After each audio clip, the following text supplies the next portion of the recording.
우리 엄마만 안 보일 경우에 아이들의 표정은 갑자기 급격히 어두워집니다. 아이가 불안감을 느끼기 때문인데요. 아이들은 일관성과 반복되는 패턴에서 안정감을 느낍니다. 유치원에 들어올 때는 부모님과 헤어지고 유치원에서 나와서 집으로 갈 때는 부모님을 만나야 합니다.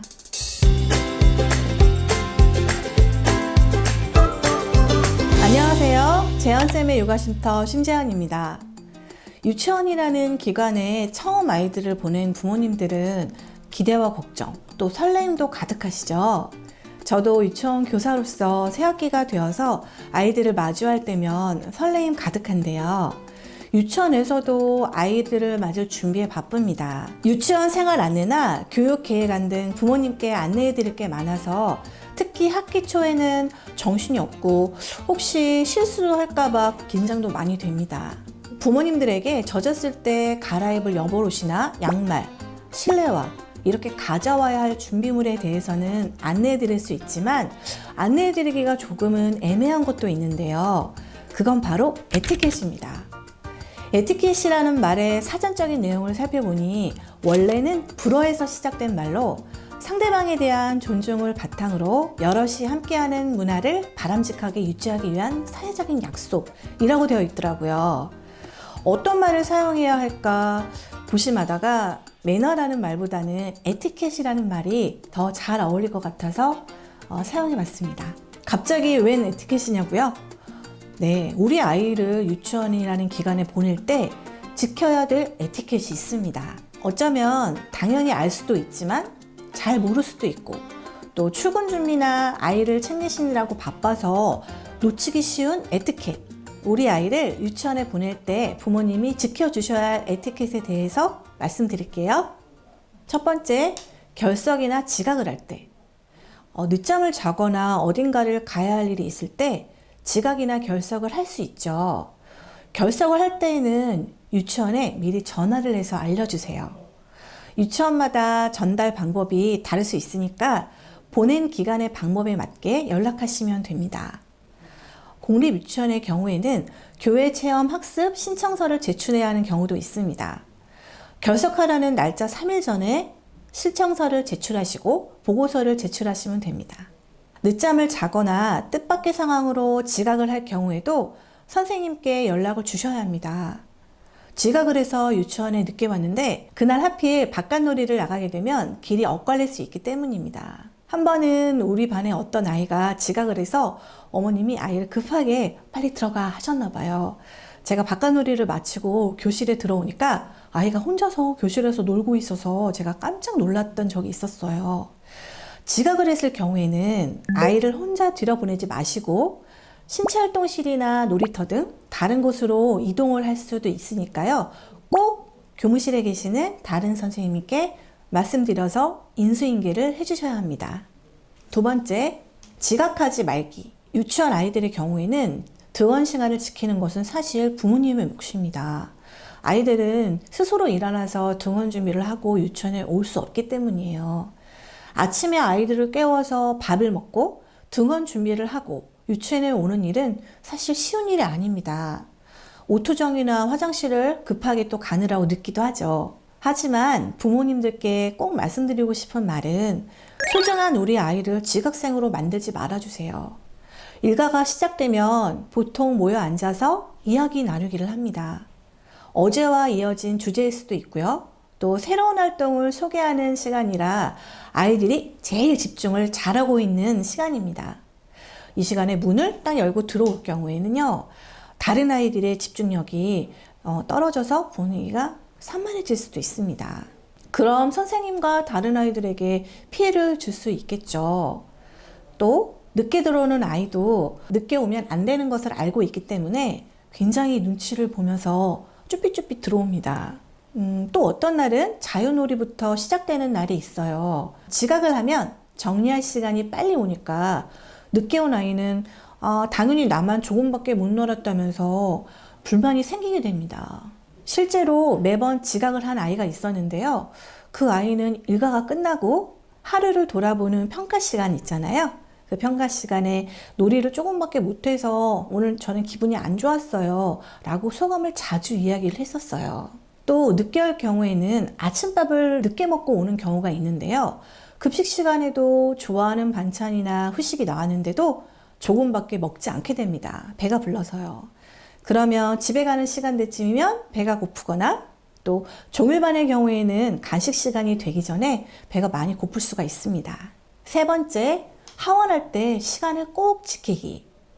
유치원 버스를 이용해서 하원하는 경우도 있고요. 또 부모님이 개별적으로 유치원으로 와서 하원하는 경우도 있으십니다. 하원을 할 때 버스를 이용한다면 미리 와서 기다렸다가 아이를 받으셔야 합니다. 다른 아이들이 기다려야 하는 불편한 상황이 생기기도 하니까요. 또 도보를 이용하는 하원일 경우에는 간혹 데리러 오는 시간이 늦을 때도 있습니다. 이렇게 늦어질 때는요, 귀가 시간이 또 변경될 경우에 선생님에게 가급적 빨리 알려주세요. 귀가 시간에 임박해서 시간을 알려줄 경우에는요, 이미 준비를 다 하고 나온 아이가 다시 교실로 들어가야 되는 번거로움이 있을 수가 있습니다. 또 하원을 밖으로 나와서 하는 경우에는 전체 아이들의 하원 지도 중에 선생님이 그 아이를 챙겨서 다시 교실로 보내기가 불편할 수가 있고 힘들 수가 있습니다. 하원 시간은 각 반이 거의 동시에 이루어지기 때문에 엄청 복잡한 시간이에요. 그래서 안전 문제도 걱정이 되기 때문에 가능하면 미리 연락을 해주시면 좋겠습니다. 그리고 유치원에서 즐겁게 활동을 하고 집에 가려고 신발을 신었는데 엄마가 안 보이고 다른 친구들은 한 명, 두 명씩 집으로 가는데 우리 엄마만 안 보일 경우에 아이들의 표정은 갑자기 급격히 어두워집니다. 아이가 불안감을 느끼기 때문인데요. 아이들은 일관성과 반복되는 패턴에서 안정감을 느낍니다. 유치원에 들어올 때는 부모님과 헤어지고 유치원에서 나와서 집으로 갈 때는 부모님을 만나야 합니다.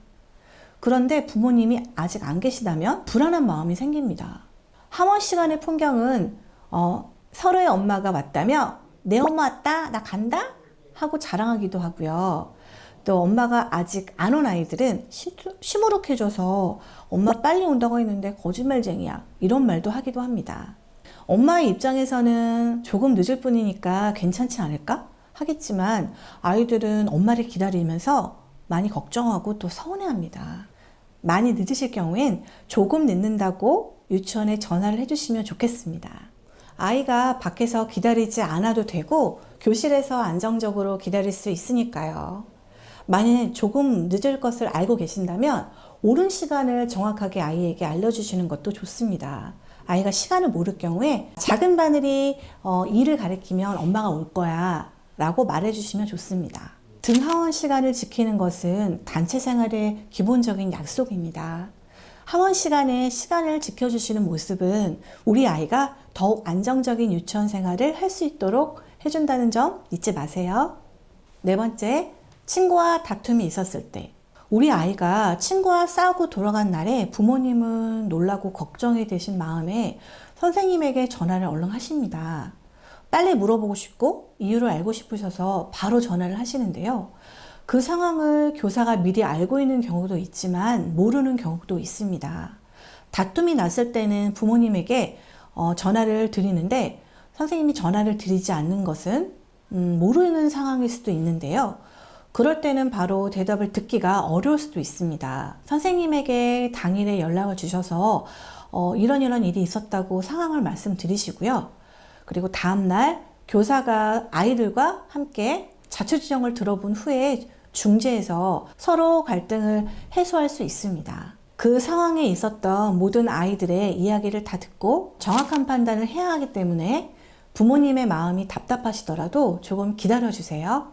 또한 선생님과의 통화는 수업이 끝나는 시간인 오후 시간부터 퇴근 전 시간을 추천드립니다.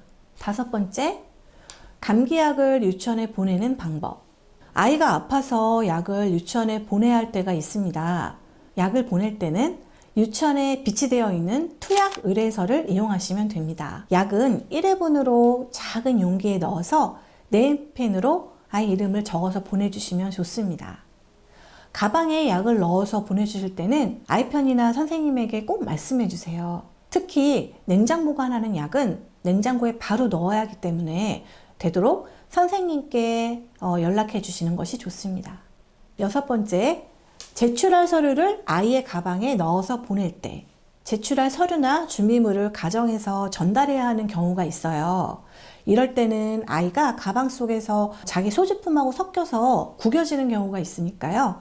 비닐 파일철에 담아서 보내주시면 좋습니다. 그리고 가방에 유치원에 제출할 서류나 준비물을 넣은 후에는 아이가 선생님에게 전달할 수 있도록 이야기를 아이랑 같이 해주세요. 정빈아, 유치원에서 사용한 물건을 가방 안에 넣었으니까 가자마자 꼭 선생님께 드려 라고요. 물론 중요한 서류는 선생님에게 직접 말씀드려야겠죠? 어리게만 보여도 유치원 시기는 스스로 할 수 있는 일들이 많아지는 시기입니다. 아이가 자신의 할 일을 스스로 할 수 있도록 도와주세요. 7번째, 우리 아이의 소중한 작품 보관 방법. 유치원에서 아이들은 열심히 무언가를 만듭니다. 어제 내가 TV에서 봤던 만화 주인공이나 내가 좋아하는 로봇 캐릭터를 만들어서 선생님에게 자랑합니다. 그리고는 엄마 보여줘야지 하고 집으로 가지고 가요. 테이프로 덕지덕지 붙이고 폐품으로 만들어서 무엇인지도 모르는 것이라도 해도요. 그 작품을 만든 아이는 너무나 소중한 나의 작품입니다. 그런데 이런 작품을 집으로 가져갈 경우에 결국 집에서는 보관 문제 때문에 버릴 수밖에 없어요. 제게 아이들이 와서 시무룩한 얼굴로 선생님, 엄마가 내가 만든 거 다 버렸어요 하고 말해요. 아이들은 자신이 직접 만든 작품에 대한 의미가 정말 큽니다. 자신이 만든 작품으로 온종일 놀고 그 작품은 망가질까봐 친구에게도 잘 빌려주지 않아요. 아이의 작품을 존중해주고 관심을 가져주세요. 아이의 작품을 대할 때 할 수 있는 말은 다음과 같습니다. 정빈아, 이건 어떻게 만든 거야? 이건 무얼 만든 거야? 만들 때 어려운 점은 없었니? 엄마는 이 바퀴가 정말 마음에 든다. 바퀴를 붙이기 어려웠을 텐데 어떻게 고정시켰어? 하고 말이에요. 결과보다는 만들었을 때 어려움이나 만든 과정에 대해서 묻고 그 과정을 칭찬해 주세요. 바퀴 붙이기 힘들었을 텐데 바퀴 고정하는 방법을 알아내려고 끈기 있게 노력했네? 대단하다. 아이는 자신이 만든 작품에 부모님이 진심으로 관심을 갖고 칭찬을 받으면 말할 수 없는 기쁨과 새로운 것으로 다시 만들어 보고 싶어 하는 열정이 생깁니다. 아이의 작품을 보관할 때는요, 사진으로 찍어서 남겨두셔도 좋습니다. 아이는 관심이 또 쉽게 사라지기 때문에요. 한 3, 4일 정도는 집에 소중하게 보관해 주시는 걸 추천드립니다. 8번째, 등하원 씨 인수인계는 약속된 사람과 정확하게 이루어질 수 있도록 도와주세요. 몇 년 전에 우리 반에서 있었던 일이에요. 늘 엄마와 하원하던 아이가 오늘은 아빠가 오신다고 어머니께 전달을 받아서 기다리고 있었습니다. 근데 갑자기 아이의 할머니가 오시는 거예요. 할머님은 아빠가 부탁해서 온 거라고는 했지만 저는 전달받은 바가 없었습니다. 부모님께 전화를 여쭤보기 위해서 제가 전화를 드리니까요. 전화통화가 두 분 다 안 되시고 시간은 점점 흘러가고 정말 난감한 상황이었어요. 할머님은 예전에도 제가 몇 번 뵌 적이 있어서 기다리다가 아이를 보냈는데요. 늦게 아이의 어머님이 전화를 주셨어요. 또 아이가 집에 아직 도착하지 않았다고 얘기를 하시는 거예요. 원래는 아빠가 학원에 데려다 주시고 올 때가 됐는데 아직도 안 왔다고. 아마도 부부간의 의사소통이 안 됐던 모양이었었나 봐요. 그땐 정말 진땀 뺀 일화였습니다. 한 번이니까 괜찮겠지 생각하실 수 있지만 교사가 곤혹스러울 수 있고요. 또 소중한 우리 아이의 안전을 위해서 인수인계하는 사람이 바뀔 경우에는요. 유치원에 반드시 전화로 꼭 얘기해 주세요. 또 아이가 7세일 경우에는 아이 혼자 보내달라고 부탁하시는 경우가 많으신데요. 아이가 혼자 다닐 수 있고 집까지 혼자 갈 수는 있지만 아이가 혼자 할 경우에 혹시 모를 유괴나 교통사고에 노출이 되기 때문에 위험할 수가 있습니다. 그래서 하원 시 꼭 보호자가 와주셔야 합니다. 그리고 가방 위나 아이가 하고 다니는 미아방지 목걸이에 개인정보가 보이지 않도록 신경 써주세요. 가방에는 이름을 밖에서 보이지 않게 쓰시고 또 목걸이의 경우 이름이나 전화번호가 보이지 않게 옷 안쪽으로 넣으라고 아이에게 이야기해 주셔야 합니다. 오늘은 내 아이를 유치원에 보낼 때 지켜야 할 에티켓에 대해서 알아보았습니다. 정말 사소한 일이지만 유치원에서 자주 일어나는 일이라 부모님께 도움이 될 것 같아서 이렇게 정리해 보았는데요. 오늘 내용이 도움이 되셨으면 좋겠습니다. 오늘 준비한 영상은 여기까지입니다. 지금까지 봐주셔서 감사합니다. 그럼 다음 쉼터에서 만나요. 안녕.